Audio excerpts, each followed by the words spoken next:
Good to see you, Richard. Good to see you. How you feeling? All good yourself? Not too Ready bad. to do this? Yeah.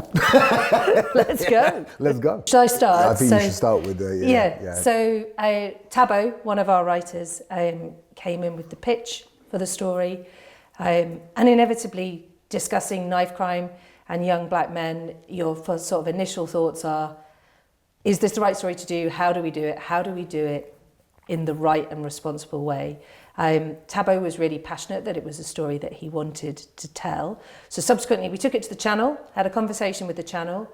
We agreed that one of the most important things within the story was actually about how do we break the cycle of behaviour?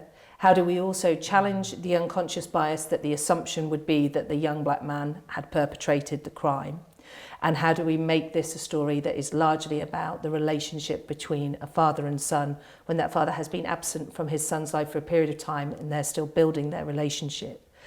Having decided that we could, because we have the joy of not just doing this across a single episode, but being able to do it across a sort of sustained number of months as well, that we could deliver on all of those things. At that point, the channel was happy to support us in running this story and playing this story. And from there on, obviously, Tabo worked on the story, but we went on to have a meeting with several members of the cast and several members of the company as well to kind of further develop and discuss the story ahead of scripting, which is when you came in. Yeah, that's when I came in as the father of Tommy's character, DeMarcus. I guess it was for myself and for Tommy. We felt it was very important as two people that, you know, we've grown up around it. Some of us have seen it firsthand. I've definitely seen it firsthand. In terms of, like, you know, I've definitely been attacked with a knife or mugged by a knife point, and my son years ago when he was 11 was mugged at knife point, and you know these are things that unfortunately happen within the inner city communities. And what was nice as well is that even though stereotypically we like to pigeonhole it with as a black kind of crime, but it happens with the youth from any background. Which is the reason why we also, when we read the full storyline and we understood it, we were glad to be a part of it, because we kind of, as well as addressing what these young kids are going through, also it addresses the fact of the prejudices that some of the people out there hold in terms of, oh, it doesn't affect mine because my child is of this, but your child, and it's like, no, it affects everybody. This is something that we have to truly understand, so then you're able to go to your kids and kind of ask them questions like, are you being bullied in school? What's going on? Because their bullying and our bullying of our time is completely different. Absolutely, and it's that thing, wasn't it, when we started talking about it as well, was how much it does impact everyone, but also about the responsibility of pointing out that the moment that you pick up a knife or pick up a weapon, you create a huge amount of jeopardy and danger for yourself, because you're raising the stakes. And I think that was one of the things we took from that first meeting as well. That's what really happened with important. me. Yeah, I remember I was telling you when I was 15, 16, and I was going to school, and my friend, his name was Alex Cargill, and he said to me, could you stab somebody in cold blood? I didn't even know what the term meant, and I was like, what do you mean cold blood? Still trying to be cool and stuff. And he goes, unprovoked, just go up to somebody, don't like your shoes, and just stab them. And I went, don't be stupid, of course I couldn't. He goes, well, then you should put away the knife. And it was just, it was so much truth. I felt it, because he grew up different to me. And I could, even at that young, tender age, I knew he was dead serious. But it was a teachable moment, right? You know, and I remember I just went, I tried, you know, trying to put away the knife, cool and stuff, still like, that's not the reason why I'm putting it away. And I remember I just left it at home, never carried it again. So, you know, I understand, even now as a grown man, why these young kids might carry a knife. Because the threat wasn't even there when I was a teenager, but you just wanted to make sure the threat never came. Now you got these kids, and a lot of them are carrying knives because they just want to, unfortunately, be ready for a situation they never want to be in, you know, because I'm sure a lot of them, if it came down to it, would rather just run, even if they had the knife, but just make sure that they're not stabbed, as in pull it out and try and get away. But you just don't know. because if somebody still attacks you, the hope is you pull out the knife, the person goes, I'll leave you alone, and you go, phew, and I got away with it. But if that person decides, no, I'm going to engage and I'm going to push and see how far you're going to go, now you could end up killing that person just out of fear. And that's really like the prism, even in terms of who it is that perpetrates the crime.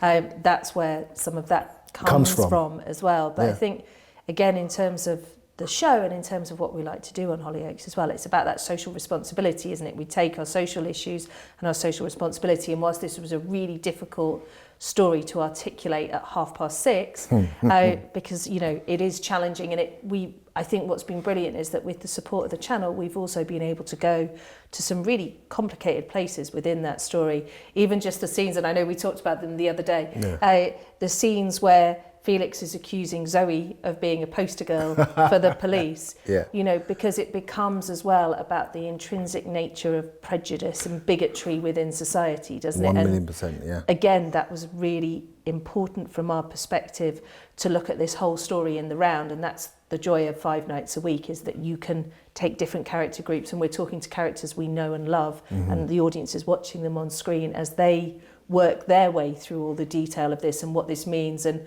how across generations as well, the interpretation of the viewpoint in terms of all of this shifts and changes, like you've just said, from where you are now, from when you were young, you know, and the show is there to articulate that story to all the generations as well, isn't it? So that you've got a better level of perception of what might be going on out Spark there. Conversation at home, you know, and once again, it doesn't matter what colour you are, what gender you are, you know, hopefully what it does is it literally will spark a conversation between parents and their kids, you know, because, you know, when they reach a certain age, teenage years, they're quite turbulent years generally, you know, because they're now discovering themselves, and, you know, maybe they're not so open about who they are now to their parents. Maybe their best friends know them better than the parents do at this point, you know. So watching this together is a way of breaking the ice, and because you've just watched it, to be able to say, hey, listen, do you know, and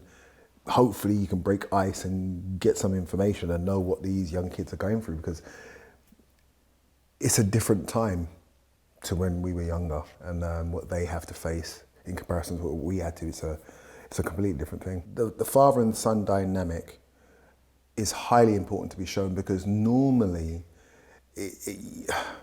you know, we're dealing with statistics where a lot of fathers are not in the home now. A lot of kids are growing up in broken homes, and the mother normally is the person that has to raise more than one child by herself as well as working.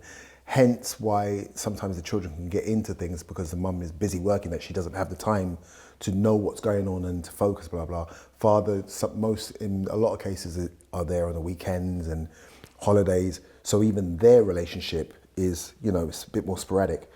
So it causes, or it can cause, that gap for that child to be pulled into a world that maybe they weren't heading for initially.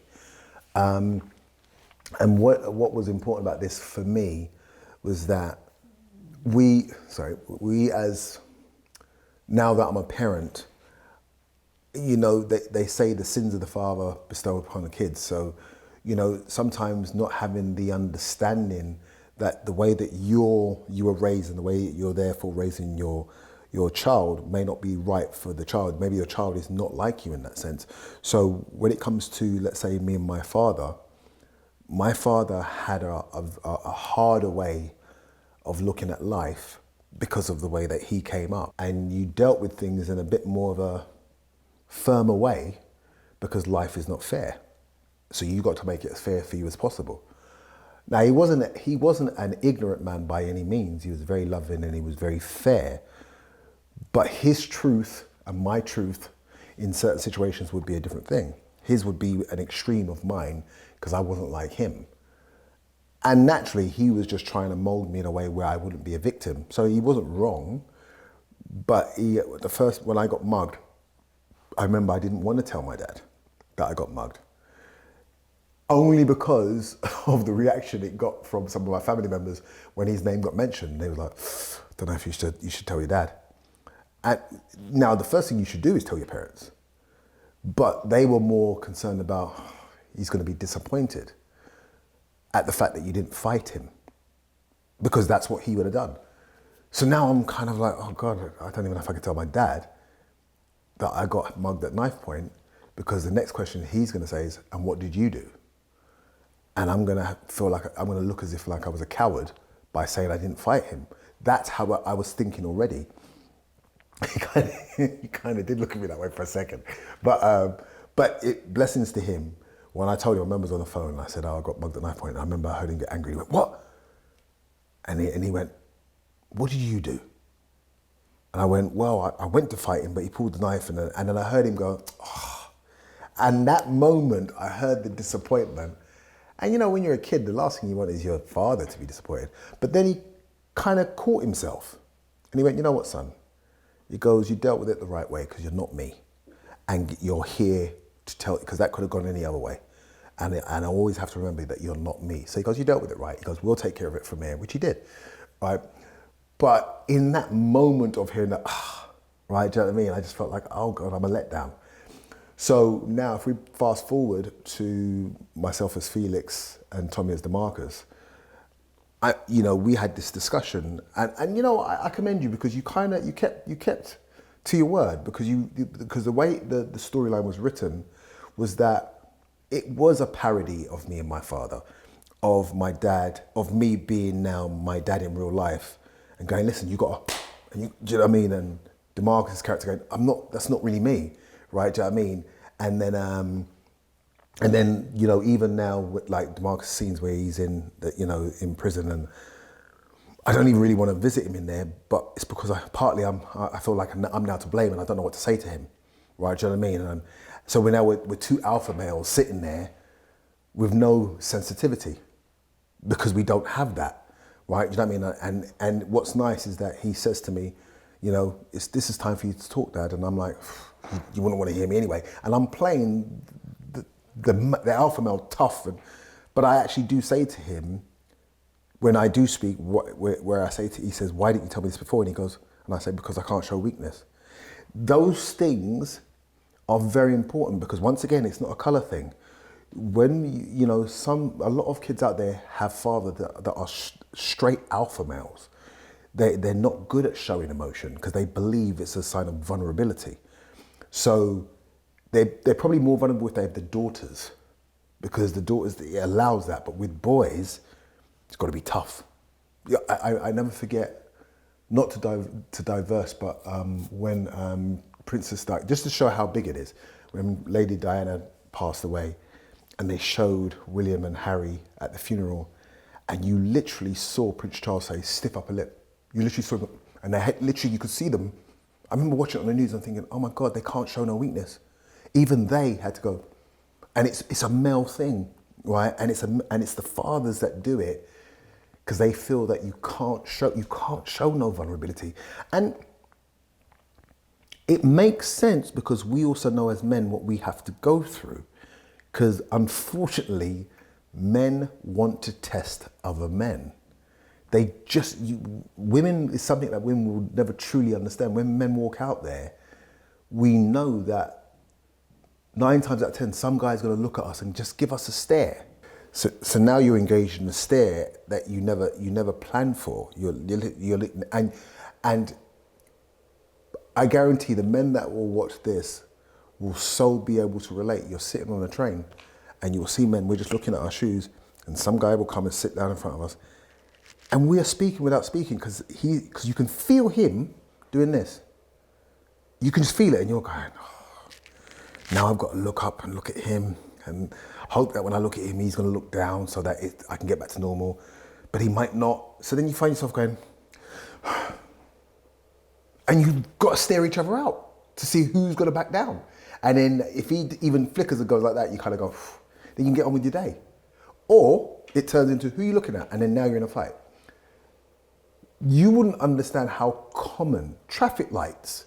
You pull up a light, guy pulls up beside you, and you can feel him. Like you can feel, you actually, for your peripheral, see him go like this. Because he knows you're not looking at him, but he wants to intimidate you. And you're like, oh, light, hurry up and change it. Like, and you know it's not changing for now. So you kind of have to go, and it sounds weird, but men know this is normal. Guys come out of pub late at night, you're walking past the pub, they're drunk, somebody's going, oi! It's just what it is. So because we have to face that practically every day, I understand why fathers say you can't show weakness. Because that's how every day you're walking with your partner. Guys will see you walking with your partner and you go, please don't say something. And they will. Well, look at her dress. You might be with a woman that goes, you're gonna let him talk to me like that? So now it's like, oh, I just want to walk. Now I've got to face this guy, go, who are you talking to? And he's not gonna back down because he wants to embarrass you in front of your woman. Another fight can turn into anything. So all these dynamics play a strong part in the reason why the father and son dynamic on the show made sense, because we would have lost if Felix was understanding from the jump. If he was soft from the jump, we would have lost them, because that's not the reality. Yeah, because it was really important to us, wasn't it? And I know we talked about it, that he believed him. Mm-hmm. Yes. So it's not about, I don't know my son on some level. I know that if I eyeball to eyeball and he tells me it's the truth, I never have to ask him again. Mm. I know that. But then we really wanted to delve into that sense of the no communication. Yeah. And actually we've got a really lovely episode. Well, I say lovely, I haven't seen it yet. Well, I hope it will be a really lovely episode. No pressure. I think it's good. Where it's just the two of them, but they haven't got a car to fix or a punch bag or something else that makes it possible for them to have that conversation. They've got to sit and look at each other and they've got to talk to each other. And that's one of the reasons it felt so important, was coming out of that first workshop that we all had, that it felt really important that we had the opportunity to interrogate what happens when you take everything away and they just have to speak. And a lot of us don't do it in real life, believe you me. And you just hit the nail on the head. The circumstances don't beg for it, because there's always a distraction. But in that situation, as you know, because we're where we were, there's no distraction, it's forced. And that's, even if you weren't even trying to play the truth of that, that's the truth as well, is that most times with men, the situation has to be forced. You know, women have because they have much more empathy and sensitivity, they're able to just ask their kids, listen, you know, they may not get the answer, but they're not afraid to keep pushing. My mum would always keep pushing. But dads, they'll just be like, oh, he looks fine. You fine, son? Yeah, I'm fine, Dad. Knowing that I'm lying. All right, son. That's just the way, unfortunately, we are. Okay, so in terms of Hollyoaks, I think one of the real joys and privileges of this show is the sheer range of diversity that we have across the characters in the show, which means that we can genuinely interrogate different stories from different perspectives at all times. Mm-hmm. In terms of kind of our process, and some of this you know, but in terms of our process, so we operate with a writer's room, the writers come in, they pitch stories. We think, yes, we can do that one. That doesn't feel quite right. We make a decision based on the stories that we are most influenced by in the room, and also the ones that the writers are generally most passionate about. If you can get a room of 20 people buzzing and all talking and all pitching in, you know you're onto a story. Mm. From that point onwards, it's looking at how we best articulate the story. Like, what's the best version of this story for our audience that does what we want it to do, that allows us, from the point of view of character first, to really interrogate what this means, how it can happen. Mm. I'm really proud of the people that we have in our writers' room, again, in terms of different voices, different backgrounds, different everything, in terms of all being able to feed into the multi-layers aspects of those stories. And from that point, obviously, we have the storylines. And generally, what the first you guys tend to know of it is you get summons to come and have a chat with me. Yes, that's right. Everyone loves that oh, call. Gosh, yeah. I promise it's mostly good. And then obviously we have a chat about what our thoughts are on stories, because again, particularly with something like this where we were going into sensitive areas and we knew we were, you know, we wanted to make sure that everybody involved in that storyline was comfortable and committed to it and could understand the reasons that we wanted to tell the story, but also so that we could hear from them the reasons that they thought we shouldn't tell certain stories, so that we can have all of that informed conversation before we start scripting. Yeah. And from there on in, you guys kind of pick it up at script, but I think particularly with this storyline, we've tried to keep those lines of communication very much open the whole way through that process, so that we're always taking the feedback and the thoughts and incorporating that in the story moving forward as well. Yeah, no, I mean, I guess referring back to what I was saying earlier, I commend you on what you've done with that, because you stayed true to your word. You know, we had the workshops, we read the script, and then it was like you know, I gave my thoughts, Tommy XYZ. And even when you and I spoke in your office, and I told you when you first said to me that we got an idea for this thing and blah blah, and I spoke to you about what happened to me and my father and XYZ and the type of man he was, and then, you know, months later, I'm, you know, reading the script, and I was like, and I said it to you, but I was like, this is very close to what we discussed. Like you know, my dad would watch it and go, definitely, I see what he's done. Why am I on telly? Yeah, right. Why am I on telly? Right, do you know what I mean? But it was good because it you know, it drew, all right, the situation with DeMarcus and Felix in terms of what happened, that part is fiction, but everything around it was based from a truth. So, and you know, people, I always say, people can recognize truth, whether it's in speaking to somebody or a scenario, they can feel truth. And, you know, I did an interview with somebody, well, not too long ago at the awards, one of the awards, and they were asking about this program and blah, blah, this story, should I say. And I was saying that to take on a story about knife crime, you only have really one go at making it correct. It's not, because it's not a thing that you can make a mockery out of. And doing it wrong could be a mockery, and too many people are affected by knife crime as it is. So every angle of this, you can tell, has been truly, like, you know, revised is the wrong term, but you know what I mean. It's like we've looked at every angle and made sure that we come at it the right way, because we don't want anybody to walk away and go, I went through a situation and they've made light of that, or, you know, or they're laughing at it. We're not laughing at it, because the unfortunate reality is that there are people that have suffered severely from knife crime, as we know. So, and yes, we don't have all the answers in terms of how to solve it, but at least we're trying to open our eyes, let you know we see it. And maybe you could come at it this way as a parent to the child, or maybe the child to, you know what I mean? We're giving you something. We're not just acting, because sometimes you watch TV and it's so much of an escapism that it kind of takes you away from what the real world's about. Whereas with Hollyoaks find a way to deal with what's going on, not be too heavy, but to give you just enough to go, listen, we hear you. And I feel that you did that with the workshops, and then ultimately what is the script and what we filmed. I think we've hit it on. I've not come away from filming any scenes going, I'm not looking forward to when that comes out. And that can happen. Sometimes you do a scene and it's written a certain way, you go, I'll just act it, but you don't want to see it. This one, I'm actually really looking forward to seeing it on screen. As I say, if we could, in however many episodes, just stop knife crime, that would be the biggest thing, right? You know, but we know, unfortunately, that society, the way society is right now, it's tough. But a lot of these young kids feel that they're unheard. They feel that, you know, and they feel that we as adults, we're out of touch, that we don't know what they're going through. And in some instances, I guess they're right, but they feel like it's just them by themselves going through it, which therefore leads to them making decisions by themselves. If they could see a representation of themselves on the screen that's true to them, it helps them. Because, as I say, it makes them feel as if, oh, you know, somebody knows what we're going through. That Marcus's character, that was me. Do you know what I mean? I didn't want to carry a knife, or whatever it may be, or I carried a knife because I was scared, whatever, because a lot of kids don't want to admit that they're scared. Everybody wants to, you know, be tough and put on this bravado. So to be able to say, listen, I was scared, that's why I carried it.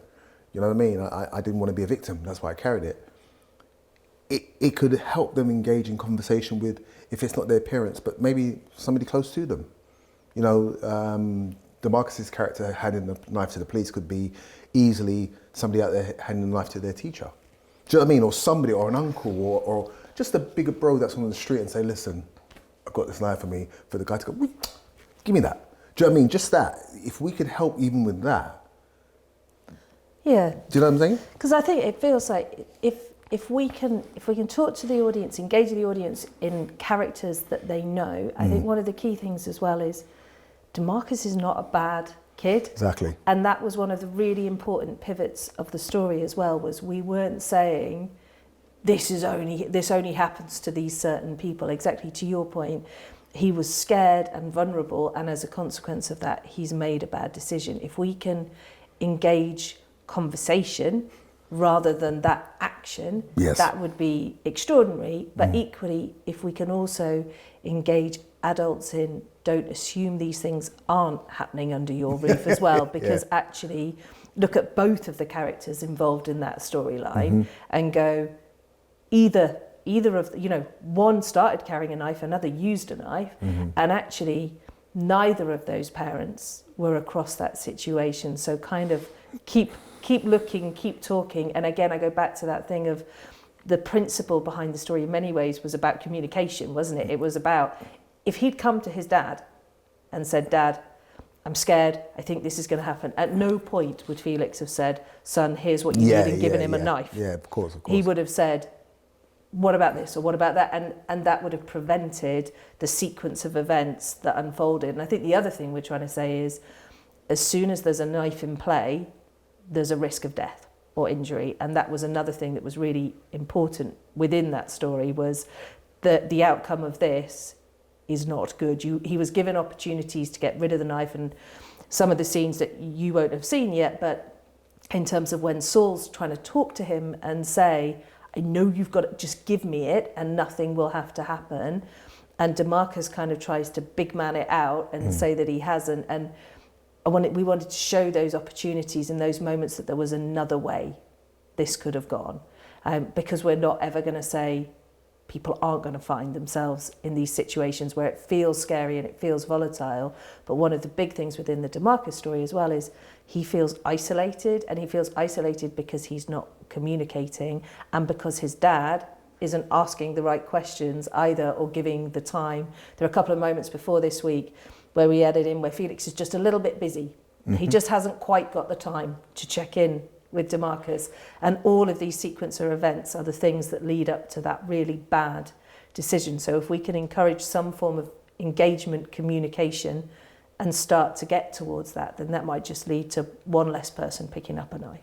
And just finally, to add to that, just when you was talking about the father and son, is the fathers, especially the fathers out there, whether you live with your child or maybe it's unfortunate where maybe your parents, you've split up with the partner, and it's very important for you not to understand the parts of you that maybe be a bit hard. Do you know what I mean? And allow yourself to be vulnerable, right? For your sons especially, because you might not realize it, but sometimes they're trying to emulate you, but they're living in a different time. And so them trying to be tough now could lead to more severe consequences. With the scenes with myself and DeMarcus, or Tommy should I say, where I'm trying to be tough and I'm teaching him that he's got to be tough, and and even with one bit where he then tells me that he had the knife and he said, well, you told me that I've got to be a certain way, and I said, I meant boxing, right? But it was clearly his way of thinking, but I thought you just wanted me to be tough by any means. And it's like, so he wasn't wrong. I just didn't convey it properly as the man that he looked up to, as his peer.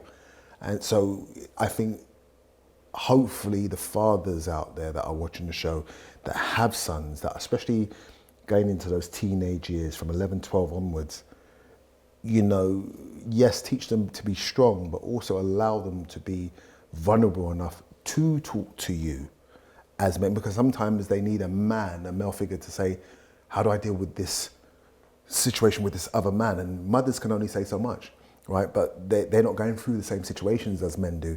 Whereas as a man, it's like, okay, listen, I've been here, but this is the route. Do you know what I mean? So hopefully, you just kind of reminded me that hopefully they get that from it as well, because I think that's very important.